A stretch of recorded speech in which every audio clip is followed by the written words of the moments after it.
quelque chose d'assez différent de ce qui existait des mouvements homosexuels. Jusqu'ici, il n'y avait eu que la constitution d'un certain nombre de ghettos. Très peu en Europe, mais enfin pas mal en Amérique. Ghettos genre dancing, endroit où on peut trouver, faire des rencontres pour baiser, mais surtout un endroit où enfin nous libérons les rues au lieu de montrer notre sexualité dégoûtante autant que nous soyons parqués. Ça ne nous plaisait pas. Ce que nous avons voulu, c'est avoir un contact avec les autres, ce qu'on nous refusait. Et justement, nous nous sommes demandé pourquoi on nous refusait ce contact, pourquoi nous ne pouvions pas parler avec les gens. Évidemment, l'habitude de ne pas parler faisait que nous n'y arrivions pas d'ailleurs au début. Pourquoi est-ce qu'on nous empêche de parler avec les gens, de nous expliquer et même de les agresser comme eux-mêmes nous ont agressés? C'est parce que, nous l'avons vu, nous sommes une sorte de contradiction interne dans la société. Comme les autres, nous naissons de la famille hétérosexuelle bourgeoise, avec son système d'éducation, les femmes élevées en vue de la procréation et les hommes pour être des mâles inséminateurs phallocrates. Nous, évidemment, c'est différent. L'homme et la femme ne sont pas égaux dans le couple, c'est connu. La femme n'est pas égale économiquement. Elle est faite surtout pour langer les marmots, pour repriser les chaussettes de son mari. Résultat, 2 hommes et 2 femmes, au contraire, ça peut être l'égalité, à condition bien sûr qu'ils ne se mettent pas à singer le couple hétéro, le couple hétéroflique dans notre vocabulaire, c'est-à-dire le couple où il y aura un gars qui dirigera et l'autre qui fera les travaux ordinairement réservés à la femme. De même pour les femmes, il y aura possibilité d'égalité, d'une entente physique qui repose sur une connaissance des désirs de la femme bien supérieurs à pas mal de mecs, mais là aussi, il faut que la fille se méfie de ne pas mimer le couple hétéro, qu'il n'y ait pas un Jules et une femelle accroupie, etc. Nous étions toujours confrontés avec une morale qui n'est pas faite pour nous, puisqu'elle est la morale de la famille bourgeoise hétérosexuelle, dont notre existence est la preuve d'une sorte de contradiction interne. Il ne faut pas insister trop là-dessus aussi, mais quand même, nous ne nous reproduisons pas. Par conséquent, nous ne perpétuons pas les biens de la bourgeoisie. L'héritage avec nous, c'est foutu, il n'y en a plus. Bon, de toute façon, ce que nous reprochent surtout les hétérofliques, c'est évidemment que ce soit eux qui nous ont fait, et qui nous feront encore, et qui nous feront des petits, etc. Cette morale ne nous convient pas. La structure de base de la société, la famille, ne nous convient pas. La société, donc, ne nous convient pas non plus. Par conséquent, la seule position politique possible est une position révolutionnaire. Mais alors, problème, nos rapports avec les différents partis de gauche.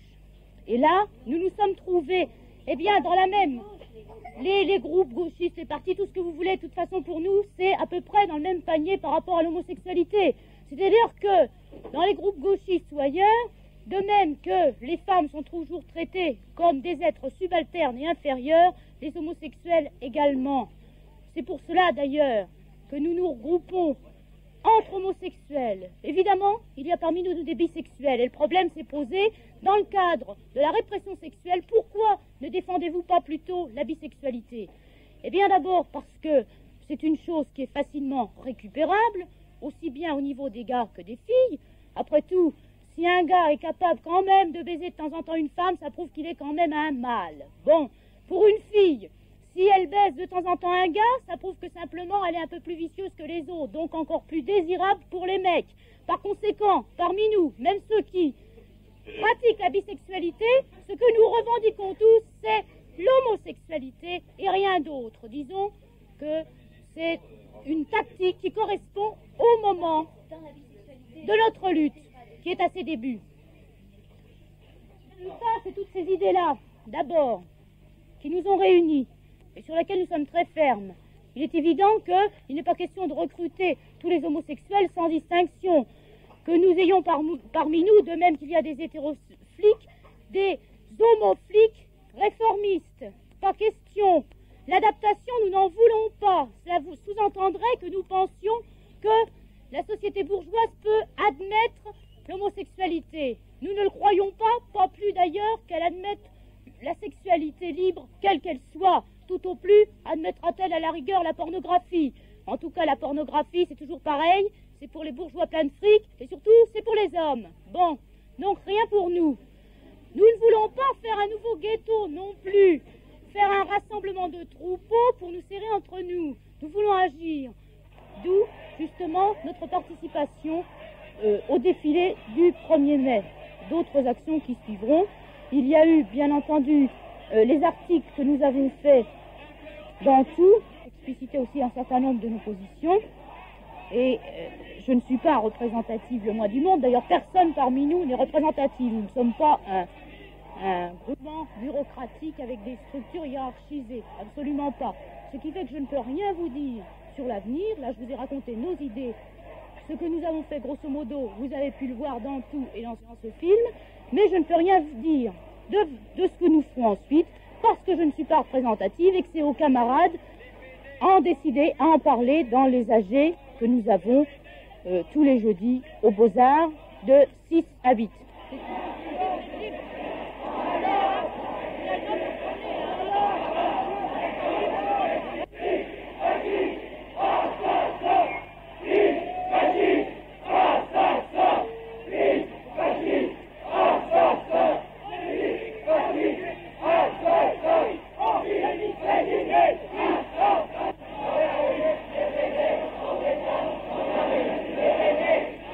Si un homosexuel homme éprouve le désir d'être baisé par un autre homosexuel homme, ça ne veut pas dire du tout qu'il se considère pour ça comme inférieur. C'est vraiment coller le langage social sur le désir, considérer que le désir, ça s'exprime toujours sous les formes des rapports de force qu'a institué la bourgeoisie et tout ça.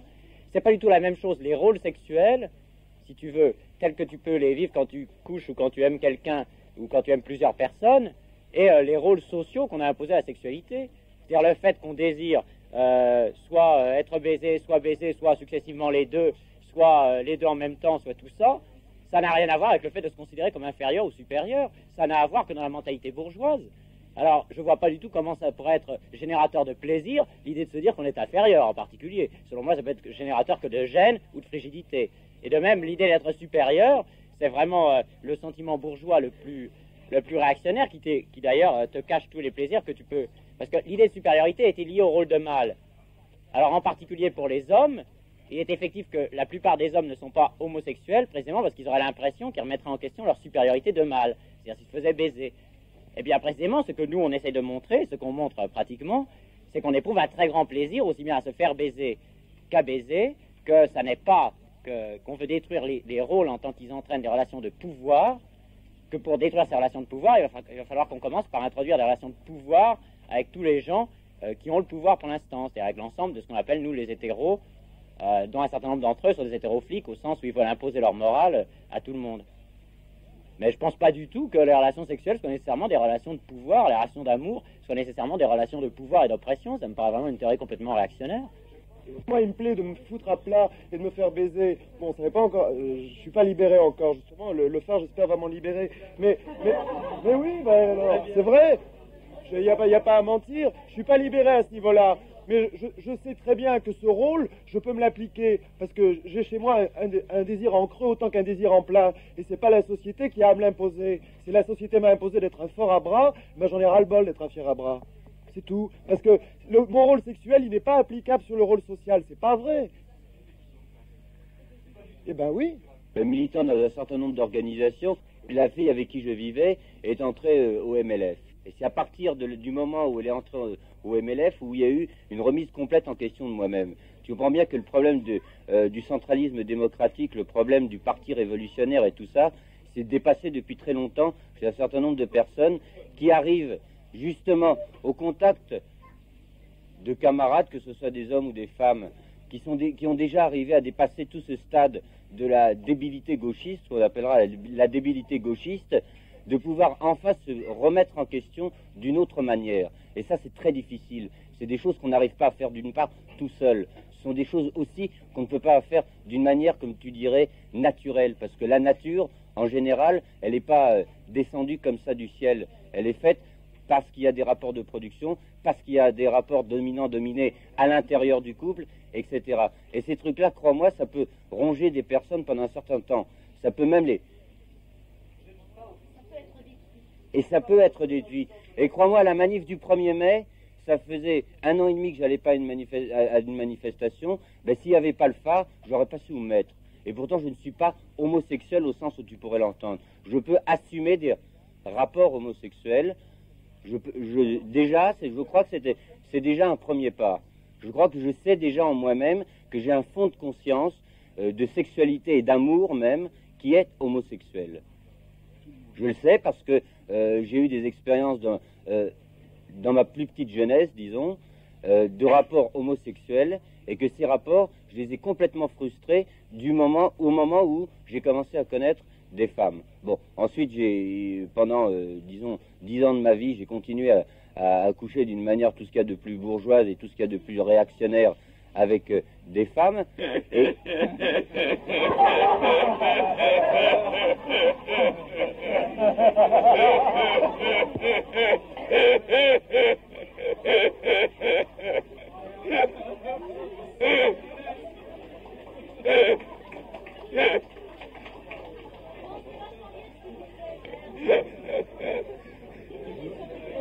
Je vois effectivement que ça continue, quoi. C'est tout ce qu'on peut dire. Bon, et au moment où j'ai commencé à connaître les copains du phare, que j'ai connus bien après les copines du MLF, ben, j'ai trouvé une place. J'ai trouvé une place, effectivement, dans cette manif. Parce que j'y serais pas allé s'il n'y avait pas eu le phare. Bon, alors comment aussi je l'ai ressenti, je crois que c'est un peu important. Il y a d'autres copains qui sont là, qui étaient à la manif, et qui ont défilé avec le phare ou avec le MLF. Je crois que c'est la première fois qu'on s'est un peu marré. Parce que vraiment, c'était horrible à côté. Hein. Tu vois, les anards se pointaient en voulant essayer de faire chier le monde, parce que effectivement, ils arrivent à faire chier un certain nombre de types qui ont des conceptions politiques plus ou moins rigides, mais des mecs comme moi, ils peuvent pas le faire parce qu'on leur foutait la main au cul. Alors tu vas voir, c'était pas possible.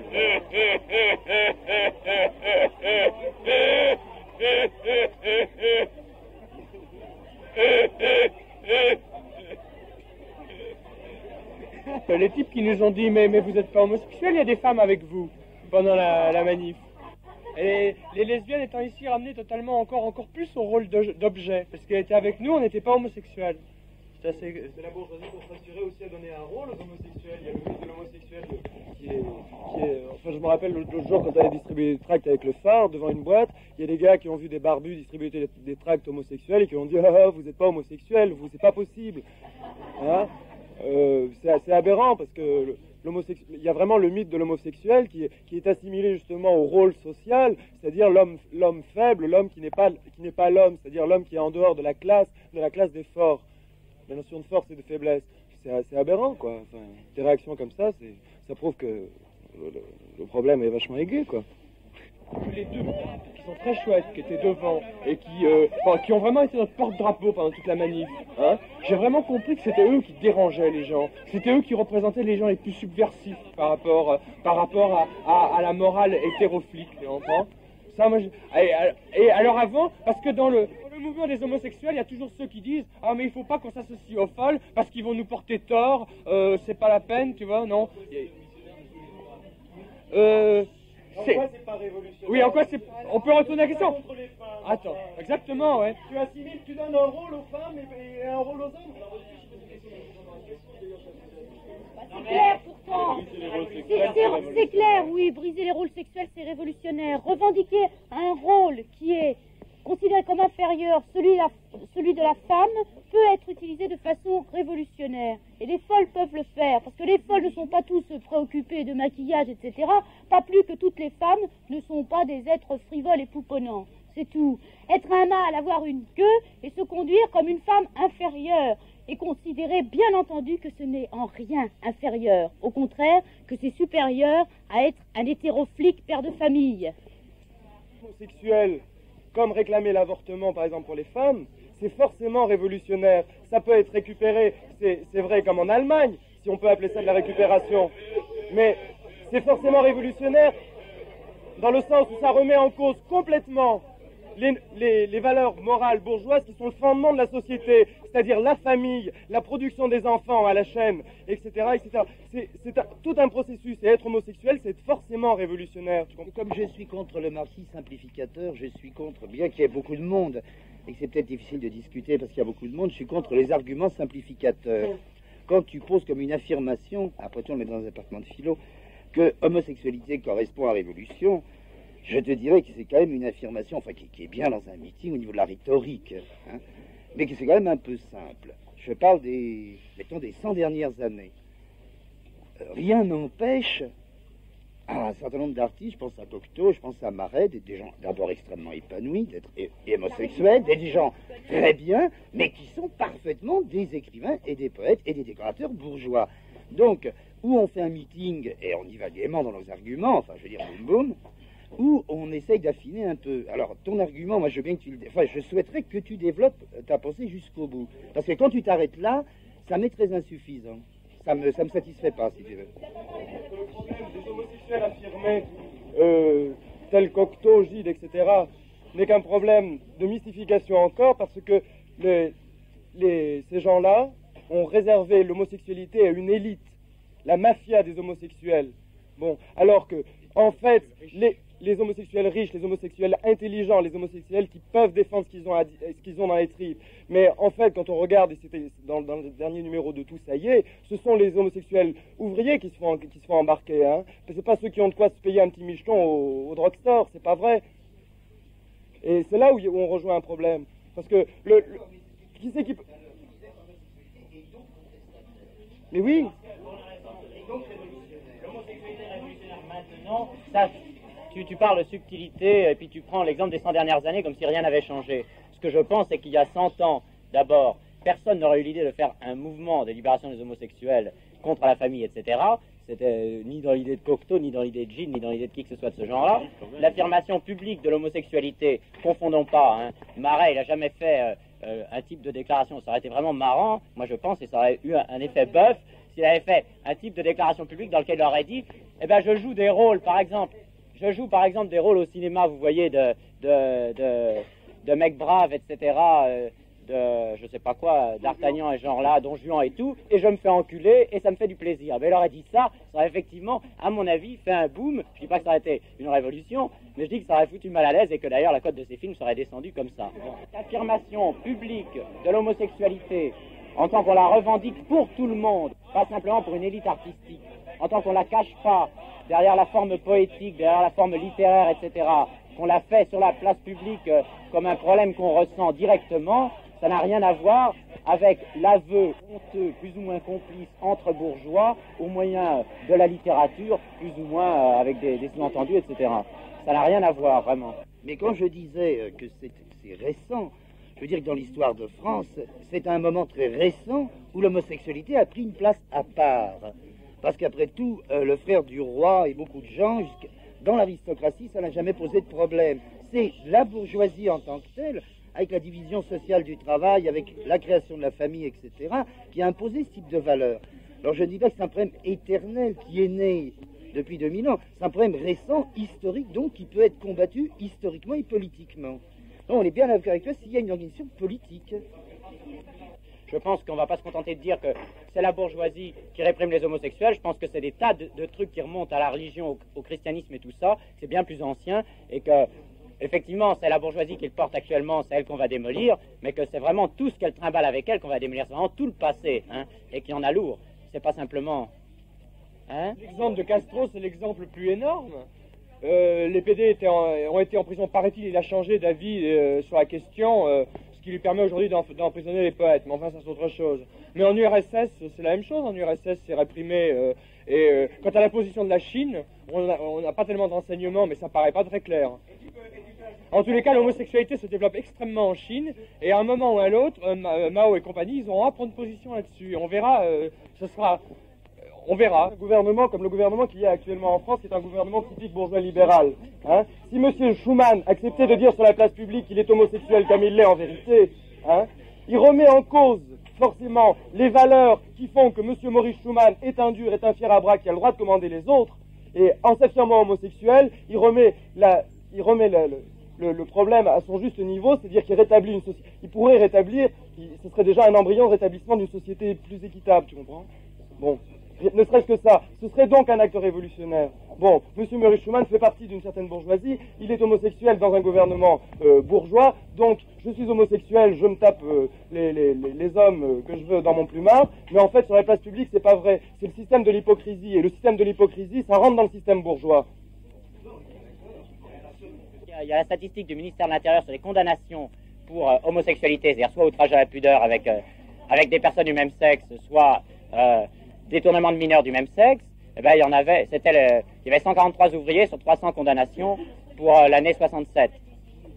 Le bourgeois, il a du fric, c'est simple. Mais s'il a un emmerdement, il payera, c'est simple. Le mec qui travaille à l'usine, il fermera sa gueule parce que s'il est pédé, on le virera, c'est simple comme truc. Même s'il l'est, il leur foulera beaucoup. Il y a une époque où c'est une question de fric, c'est comme l'avortement de toute manière. Qui est-ce qui s'est avorté en grande majorité avant? C'était les bourgeois qui allaient en Suisse. Bon, c'est pareil. Les ouvrières, non, parce qu'il n'y a pas de fric, c'est pareil. C'est le problème de fric, en gros, tu vois.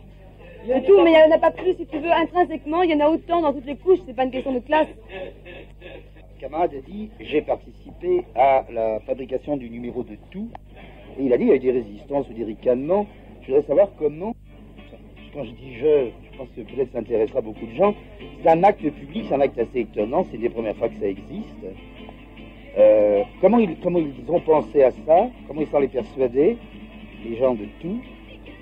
Ce numéro, je crois, a été très lu. Quelles ont été les réactions et quelles sont les actions prochaines, que ce soit à Tout ou ailleurs, qui sont envisagées, puisqu'il y a une sorte de dynamique qui a été créée à partir de ça. Bon, j'étais à VLR depuis longtemps, et il y a un truc assez frappant, moi, j'ai aucune gêne à raconter publiquement maintenant, c'est qu'il y a un an, à VLR, il était question que j'aille militer dans une des unités de VLR, puisque c'était une organisation, et cette unité, c'était Flins. Et que les camarades de Flins, quand ils ont appris que je devais aller militer à Flins, ont dit, un PD, il n'en est pas question.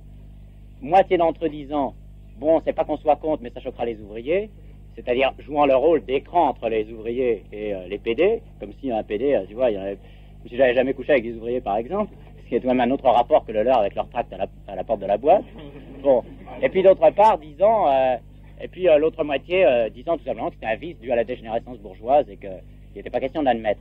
Donc comment les choses ont évolué, à mon avis, tu vois, je veux dire que je pense que si maintenant on a pu apparaître publiquement le phare, c'est vrai que c'est dû, à mon avis, essentiellement à la brèche qui a été ouverte par le MLF, c'est-à-dire au moment où il a été dit aux gens, on va partir de ce qu'on est et pas simplement de nos idées politiques et tout ça. Ça, c'est une chose qui a bien rentré dans la tête et qui fait que les gauchistes ont commencé à être prudents et à plus trop oser dire a priori ça c'est bourgeois ou ça c'est prolétarien. Bon, et ça c'était valable pour VLR en particulier parce que c'était un groupe moins constitué à mon avis, dans lequel il y avait moins une idéologie marxiste-léniniste, etc. Mais ça empêche que ça a causé vraiment, je sais pas, ça a causé une vache de discussion. Il y a une bonne partie des copains de VLR qui ont dit qu'ils diffuseraient pas ce numéro de toute façon, que pour eux c'était quelque chose de foncièrement faux que d'avoir parlé de l'homosexualité dans ces termes, que de toute façon c'était incompréhensible par les gens, etc. Alors ce contre quoi on s'est révolté surtout, c'est d'une part sur le fait qu'ils parlaient au nom des gens et jamais en leur nom propre précisément, c'est-à-dire qu'ils disaient nous pensons nous que les gens ne peuvent pas comprendre. Et il y a une copine qui a été jusqu'à dire quelque chose qui m'a vachement étonné sur toute sa part, c'est qu'elle a dit oui quand il y a un camarade ouvrier qui est entré dans la chambre où j'avais des numéros de Tout, ben je l'ai caché parce que j'ai pensé que s'il voyait ça, ça, vraiment il serait choqué et tout. Alors c'est vraiment la protection des irresponsables, quoi, des mineurs d'hiver, de la glace ouvrière, etc. Ce qui est franchi ces temps-ci, c'est l'étape dans laquelle on va plus se réunir autour des idées politiques a priori ou de la stratégie. On va avoir des mouvements comme ça où les mecs partiront de leur trip, les filles de leur trip, les immigrés aussi, etc. Et puis on essaiera de discuter ensemble, ça va être dur. Mais à mon avis, ça sera peut-être moins dur que des discussions entre groupuscules. Ça va être dur parce qu'on a des tas de contradictions. Le phare, jusqu'à présent, personne ne le prenait au sérieux parce que les gens disaient de toute façon, vous êtes 30. En admettant que votre problème soit juste, vous voyez bien que comme c'est pas un problème qui est principal dans la vie des gens, c'est pas un problème de masse. Alors rien qu'en faisant le numéro de Tout, plus les quelques actions qu'on a fait, et par le bouche-à-oreille, à la dernière région, on était 150. Je dis pas que c'était les grandes masses, tu vois, mais d'un seul coup, passer de 30 à 150, ça nous faisait quelque chose.